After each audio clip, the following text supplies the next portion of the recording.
안녕하세요. 지난번에 9번이 은둔자 카드를 마주하고 두 번째로 만나는 밤이잖아요. 진짜 시원해졌어요. 그죠? 언제 왔는지도 모르게 가을이 옆에 이렇게 쑥 와 있는 거예요. 옆구리가 막 시원해서 뭐야? 이러면서 봤더니 가을이가 씩 웃으면서 말하는 거죠. 나야 나 가을이. 자, 그럼 우리 타로 선생님 얘기를 한번 해볼까요?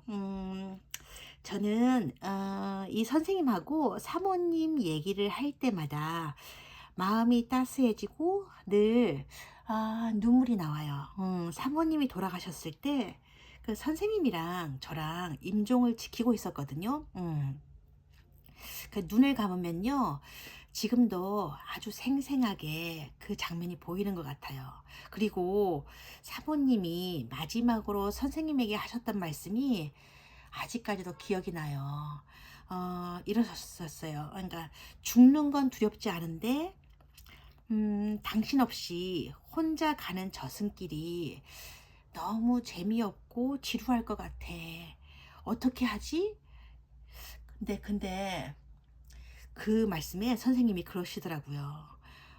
그럼 내가 갈 때까지 가지 말고 앉아서 조금만 쉬고 있어. 내가 어떻게 해서든지 빨리 가도록 해볼게. 이러시는 거예요.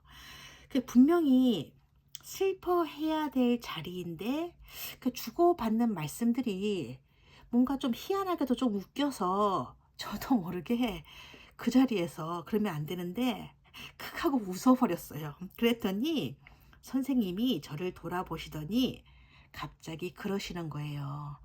어때? 쟤도 데려갈까? 당신 심심하지 않게. 아니야. 아예 여기 있는 사람들 전부 몽땅 다 데려가자. 단체로.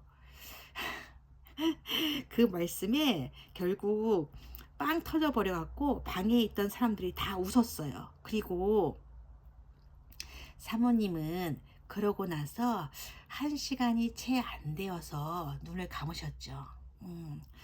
근데 선생님이 사모님 뺨에다가 이렇게 손을 싹 대시더니 그러시더라고요. 그동안 고마웠다고. 당신과 함께해서 내 인생이 이렇게 빛이 날 수 있었다고. 그러시면서 조금 있다가 다시 만나자 그러시더라고요. 그 말씀을 하실 때에도 선생님이 눈물을 보이지 않으셨어요. 오히려 제가 그 옆에서 엉엉 울다가 아예 통곡을 해버렸죠. 아이고.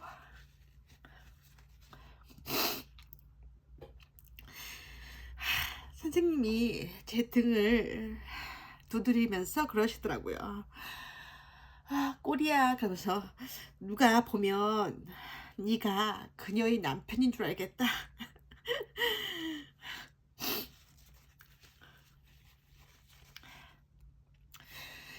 선생님과 사모님이요 저를 콜이라고 부르셨어요. 한국식 발음이 조금 어려우셨는지 언제부터인가 코리안에서 그 따온 이름 있잖아요. 그래서 콜이라고 부르기 시작하셨는데 그게요. 아유 제가 눈물이 좀 나오네. 미안해요 여러분.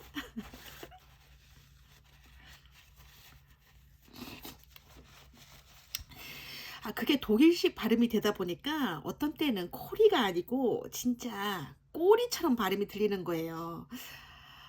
저는 그게 진짜 싫더라고요. 제발 그렇게 좀 부르지 마세요. 그렇게 얘기를 하면 오히려 놀린다고 그러셨는지 더 강하게 발음해서 꼬리 꼬리 그러셨어요. 아이고. 그 꼬리를 한국말로 하면 Das heißt der Schwanzseines Affen 이렇게 되거든요. 즉 꼬리 원숭이의 꼬리 할 때 그 꼬리 같은 거다. 그렇게 말씀드렸는데도 놀린다고 그러셨는지 자꾸 오히려 더 짓궂게 더 크게 부르셔서 꼬리가 그냥 저희 독일식 이름이 되어버렸어요. 지금 생각하면 이름이 그 뭐냐고 물어보셨을 때 차라 그냥 그 어려운 한국어 제 이름 말고 그냥 원래 이름 말고요. 차라리 '아 내 이름은 누나라고 할걸.' 그런 생각도 드는데요. 그럼 평생 아마 저는 선생님한테 누나라고 불러줬을 텐데 좀 아깝죠. 그죠? 어쨌든 사모님이 돌아가시고 나서요. 아유 제가 좀 코 좀 풀어야겠다. 죄송해요 여러분. 사모님이 돌아가시고 나서 그때가 선생님이 일은 조금 넘으셨을 때인데 그 1 년도 안 되는 시간 동안에 한 30 년은 더 늙어 버리신 것 같았어요. 근데 이렇게 얘기하면요. 많은 분들이 아마 그러실 거야. 선생님이 진짜 사모님을 많이 사랑하셨나 보다. 어떡하냐. 혼자서 쓸쓸하시게. 그렇게 생각하실 텐데요. 아니에요. 그런 건 영화나 드라마에나 나오는 얘기고요. 우리 선생님은요. 사모님이 돌아가신 후에 너무 재미있게 사시다가 노화가 급격히 빠르게 진행이 되신 거예요. 좋게 말하자면 선생님은요, 인생의 쓴맛이 아니고 인생의 단맛이란 단맛은 다 찾아내셨어요. 나쁘게 말하자면 사모님이 돌아가시고 난 다음부터 아주 뭐랄까 살판이 나셨다고 해야 되나? 사모님이 살아계실 때는 거의 10년 동안 그렇게 한 번도 안 마셨다는 술도 막 마시고 다니고, 그러니까 동네에서 그 예쁜 할머니들이란 할머니들은 다 만나고 다니시고 한동안 아주 잘 나가셨죠.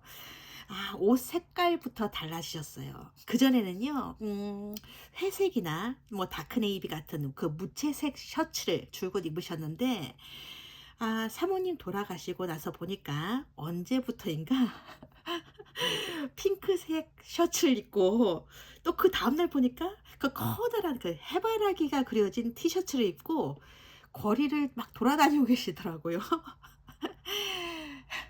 해바라기 밑에 둠코프라는 단어가 너무 진하게 쓰여 있어서 처음엔 우리 선생님인 줄 모르고 그걸 보고 제가 막 웃었거든요. 뭐야 저거 이러면서요. 진짜 다른 사람인 줄 알았어요. 근데 가만히 보니까 우리 선생님인 거야. 근데 그거 있죠? 둠코프는요. 바보 멍청이라는 뜻의 독일어예요. 그래서 제가 쫓아가서 "선생님 이런 옷을 왜 입고 다니는 거예요?" 그랬더니 선생님이 그러시더라고요. "인간은 원래 다 바보야. 타로 카드에도 나오지 않니?" 그러면서 막 킥킥대고 웃으시는 거예요. 사람이 바뀌면 웃음소리도 저렇게 바뀌는가 싶기도 하고, 원래 점잖게 막 하하하 하고 웃으시는 분이셨는데 아이고 참 웃음소리도 바뀌시고. 원래 우리 선생님이요, 철학을 전공하신 분이셨거든요. 박사 학위까지 받으시고요. 교수도 하신 분이셨어요. 그러니까 타로를 배울 때 보면 뭐랄까 제가 그 사고의, 그러니까 선생님이 생각하는 그 사고의 깊이 있잖아요. 그 생각의 깊이와 폭에 놀랄 때가 한두 번이 아니었거든요. 정말 모르는 게 없는 분이셨어요. 그 해박한 지식과 맑은 에너지는 언제 이렇게 가만히 보고 있으면 정말 감동 그 자체였어요, 진짜. 게다가 진짜로 점잖으신 분이셨는데요. 근데 그게 무너지는 게 한순간이다. 한순간이더라니까. 하루는 오후 6 시도 안 되었는데 낮술을 드셨는지 해롱해롱 웃으시면서 이렇게 돌아다니시다가 공원에서 저랑 딱 마주치게 된 거예요. 그래서 제가 그랬죠. "하늘에서 사모님이 이런 모습을 보시게 되면 얼마나 슬퍼하시겠냐." 그랬더니 교수님 선생님이 "Nein, das ist es nicht." 이러더라고요. 나이는요 영어로 노란 뜻이에요. 그러니까 그 뜻이 뭐냐면 "아니, 아니 그렇지 않아." 이러시는 건데, 그런 말을 하시면서, 그러니까 "Nein, nein, das ist es nicht." 이러시면서 자기가 인생을 이렇게 즐기고 계시는 걸 보게 되면요, 그녀도 엄청 좋아할 거라면서 혼자서 또 크크대고 웃으시는 거야. 근데 나중에 그러시더라고요. 선생님이요 원래 이런 스타일이 원래 자기 모습이었대요. 근데 사모님이 점잖게 입고 점잖게 다니는 걸 좋아해서 거기에 맞추어 사셨다고 그러더라고요. 근데 후회하지는 않으신댔어요. 그러니까 선생님 얘기로는 영원히 사랑할 수 있으려면 사랑의 대가를 감수해야 된다고 하셨어요.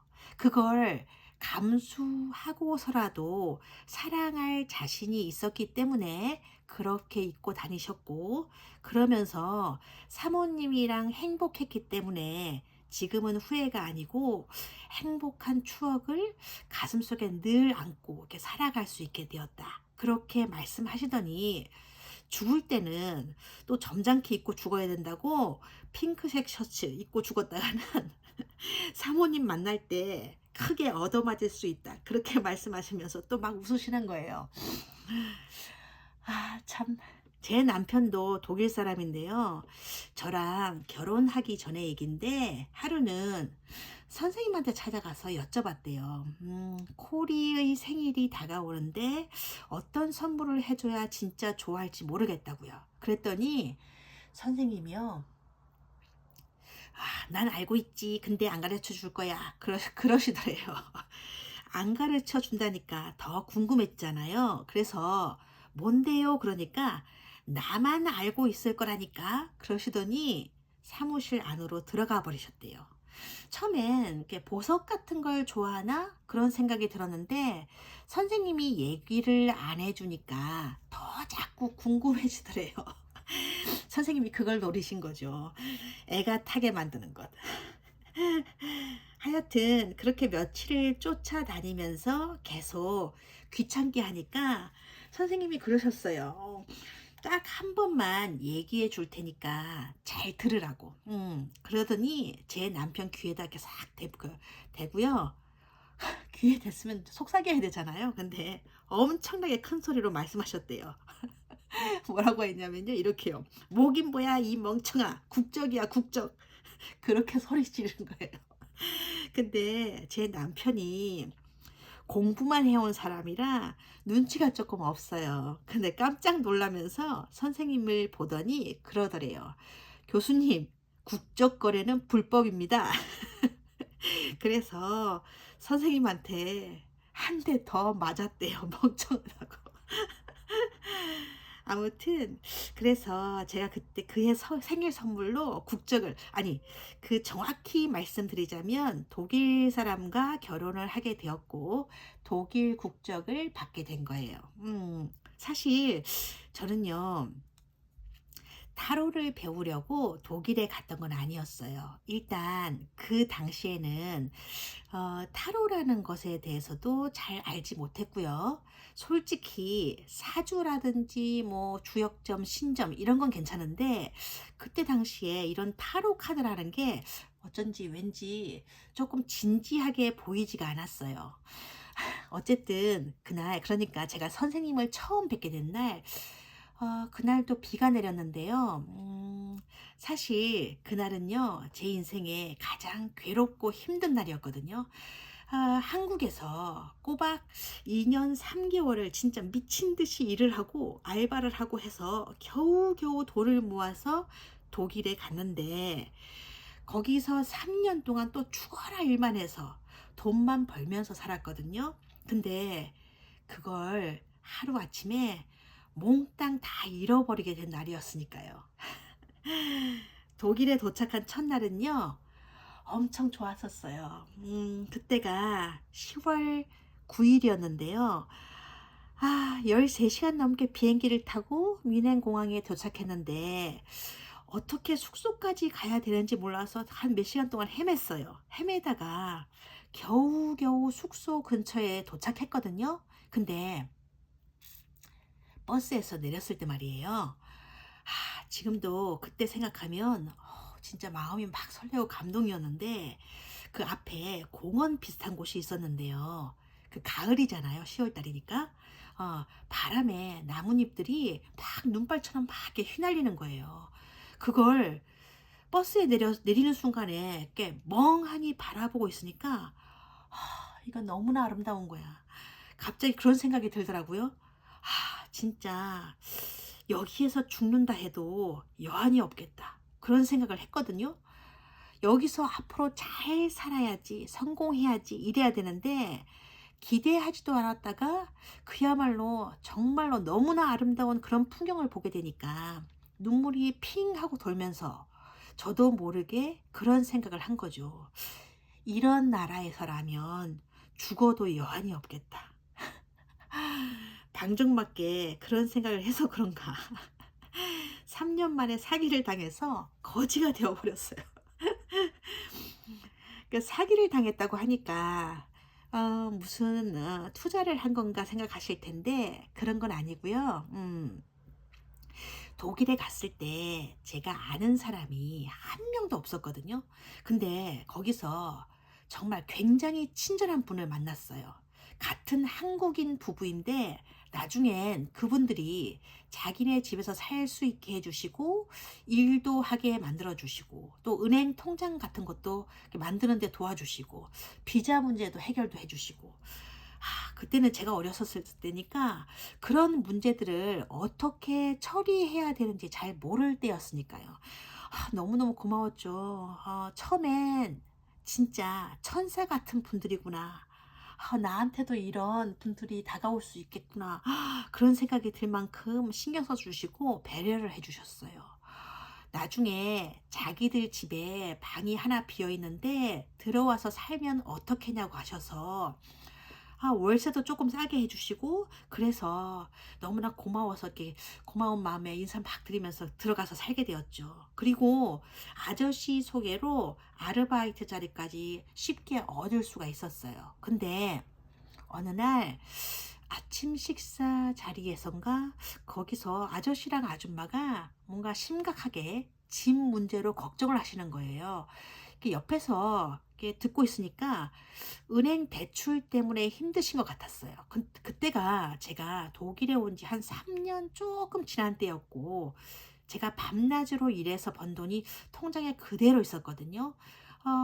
제가 친구도 없고 일요일도 없이 진짜 365일 내내 그저 일만 잠만 자고 일만 했으니까 사실 돈을 쓸 시간도 없었고 그러니까 돈이 모아질 수밖에 없는 거죠.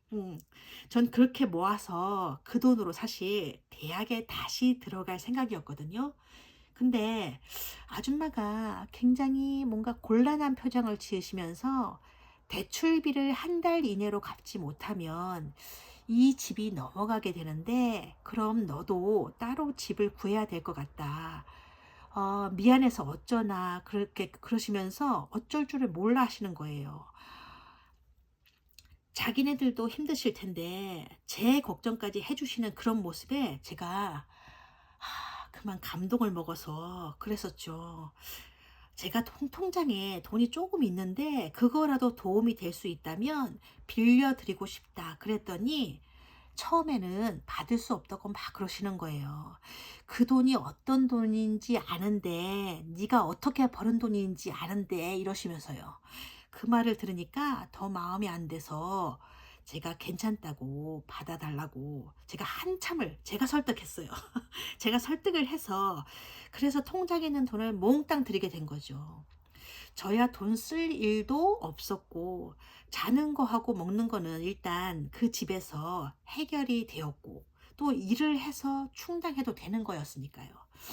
그리고 나서 일 주일이 조금 지났나 아줌마가 저보고 아는 분이 있는데 그 아는 분 식당에서 패키지 손님을 받는다고 이렇게 알바비도 더블로 준다는데 "한번 해 보겠냐." 그러시는 거예요. 예전에도 그렇게 아르바이트 자리를 주선해 주신 적이 몇 번 있었기 때문에 저는 좋았죠. 계속 고맙다고 하면서 4일 동안 그곳에 다녀오게 된 거예요.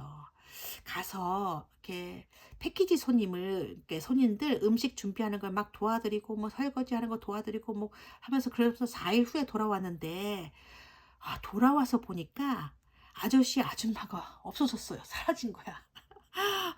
문이 안 열려요. 창문으로 이렇게 싹 들여다보니까 집안이 텅텅 비어 있는 거예요.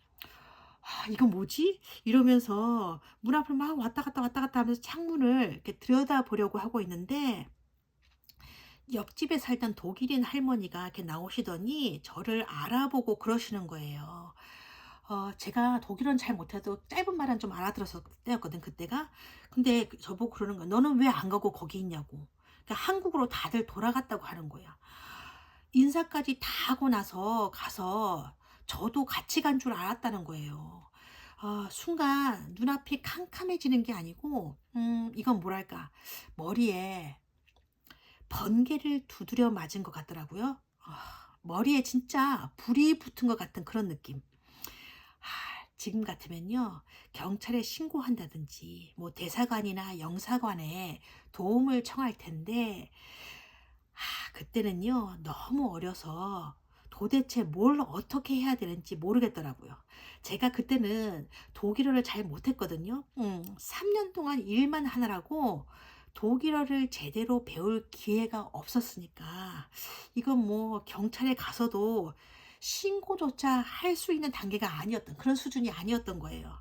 그러니까 나중에 알고 보니까 그 집도 사실은 주인이 따로 있는 집이었어요. 그러니까 대출비 어쩌고 하는 것도 다 거짓말이었고요. 3년 넘게 그러니까 죽도록 일을 해서 그 아줌마 아저씨한테 그러니까 전부 갖다 바치게 된 건지. 문제는 제가 그때 당장 잠을 잘 곳이 없는 거예요. 친구도 없고 아는 사람도 없고 옆집 할머니는 그렇다고 재워줄 사람도 아니고. 그나마 다행인 건 제가 여권을 항상 들고 다닌다는 거였어요. 그게 신분증이나 마찬가지였으니까. 어쨌든 독일에 처음 갔을 때랑 완전히 똑같은 상황이 되어 버렸는데 사실 그때가 더 충격이 컸어요. 그러니까 사기를 당했다는 사실도 그렇지만 그때 생각에 하룻밤 신세 질 만한 친구를 한 명 정도도 사귀어 놓지 못했다는 사실이 진짜 답답하고 기절하겠더라고. 그래도 4일 동안 알바하고 받은 돈이 있어서 일단은 그 동네에서 가장 가격이 싼 숙소를 찾아서 들어갔는데 3 일도 안 되어서 돈이 바닥이 나게 돼 버린 거예요. 속았다는 느낌보다는 '내가 뭘 잘못한 게 있었나? 내가 말을 잘못한 게 있어서 혹시나 아줌마 가족들을 화나게 만든 건 아닌가?' 그런 생각부터 들더라고요. 근데 침대에 누워서 천장을 이렇게 쭉 바라보고 있으니깐요. 어느 사이엔가 '뭔가 당한 게 아닌가.' 그런 생각이 드는 거예요. 그 사람이 그렇잖아요. 지난 일이 하나둘씩 이렇게 막 퍼즐처럼 이렇게 끼워 맞춰지면서 '그때 그게 그런 거였구나. 그게 속인 거였구나. 그때부터 속일 생각이었던 거구나.' 그런 생각이 들더라고요.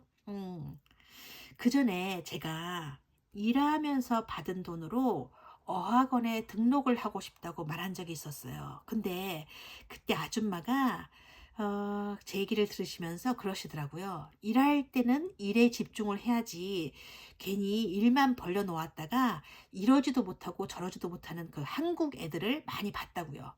잘못하면 알바를 할 기회도 잃어버리게 되고 또 배우러 갈 시간을 못 내게 되니까 학원을 자꾸 빠지게 돼서 나중에 어학원 등록비도 날릴 수 있다고요. 그러니까 지금은 어쨌든 돈부터 모아 놓고 나중에 독일어를 배우러 가도 늦지 않는다고. 오히려 돈에 여유가 있어야 마음이 편해서 공부도 잘 될 거라고. 그러니까 지금은 다른 생각하지 말고 일단 돈부터 모으라고 얘기를 이렇게 하시는 거예요. 그때는 그런 조언도 그저 고맙고 과분해서 계속 "고맙습니다. 고맙습니다 아줌마. 아줌마 덕분에 제가 많은 걸 알게 되네요." 그랬거든요. 그랬던 그 아줌마가 제 돈을 몽땅 들고 한국으로 가 버린 거죠. 그때는 '더 이상 살고 싶은 생각이 안 든다.' 그런 게 아니고 진짜 더 이상 어떻게 살아나가야 되는 건지, 어떻게 살아가야 될지를 잘 모르겠더라고요. 아니야. 모르는 게 아니고 아예 그냥 아무 생각도 안 드는 거예요. 그냥 멍한 상태. 그래서 비 내리는 그날도 이게 모텔에서 나와서 터벅터벅 걷기 시작했죠. 목적지도 없었고 주머니엔 지금 한국 돈으로 계산하면 한 3만 원 정도? 그 정도 있었던 것 같아요. 그러니까 우산도 없이 비를 막 철철 맞으면서 계속 걷고 있는데 정말 진짜 살고 싶은 생각이 안 들더라고요. 걸으면서 창피함도 있고 빗속을 막 울면서 걸었어요.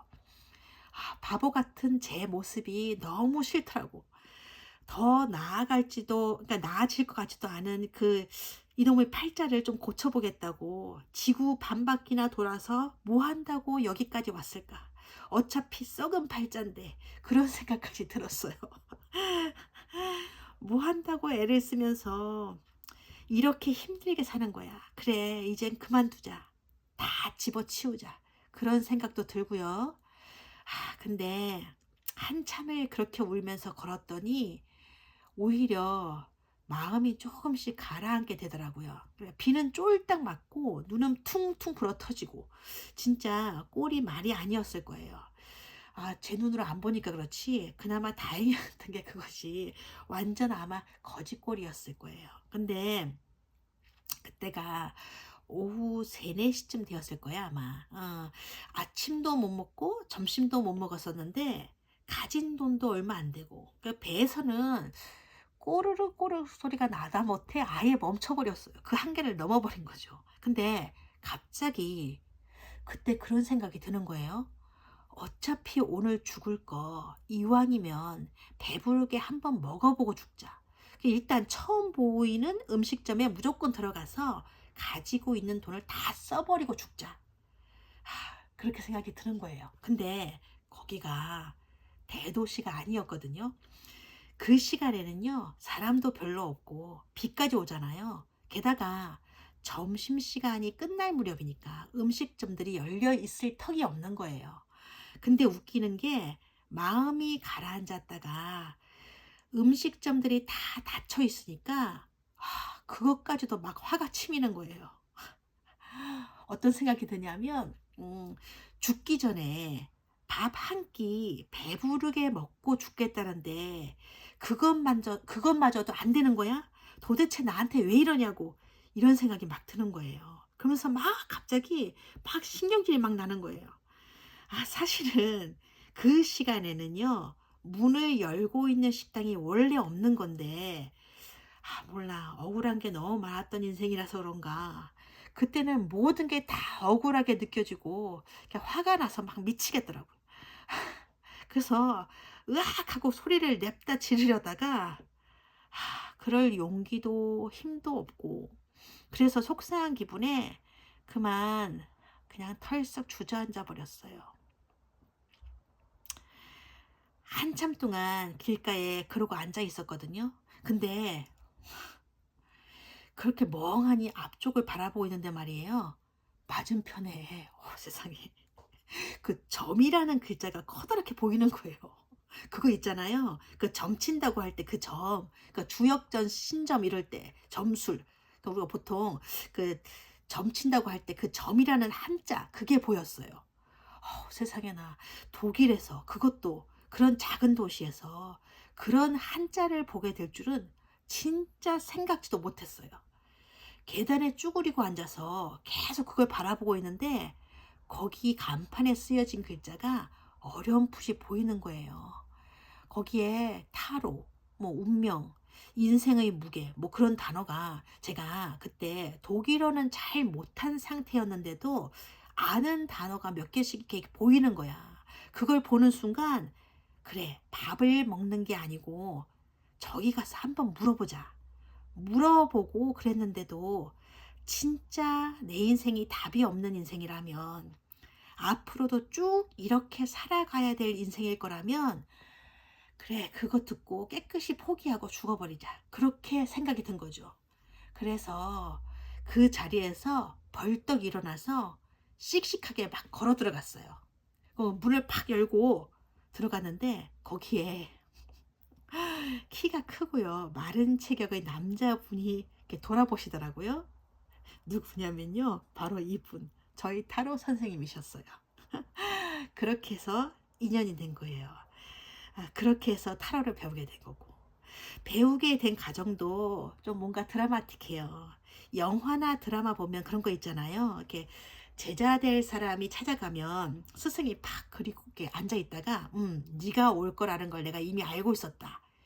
저도 그랬었으면 참 좋았을 텐데 그런 건 역시나 늘 그런 것처럼 영화나 드라마에서만 나오는 얘기죠. 우리 타로 선생님은요, 그렇게 만만하고 쉬운 분이 아니셨어요. 그 얘기는요, 다음 기회에 해드릴게요. 다음 시간에는 어떤 카드가 나오게 될지 궁금한데, 계속 한 장씩 펼쳐나가면서 타로 얘기, 선생님 얘기, 제 인생 얘기, 그렇게 해나가려고 해요. 맨 땅에 헤딩하듯이 살아온 이야기라서, 화려한 얘기는 아니에요.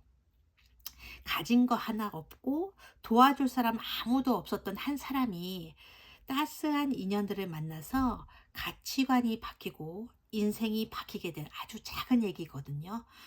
어, 그냥 이런 인생을 살아온 사람도 있다. 그 정도로만 생각하시고요. 가볍게 들어주셨으면 좋겠어요.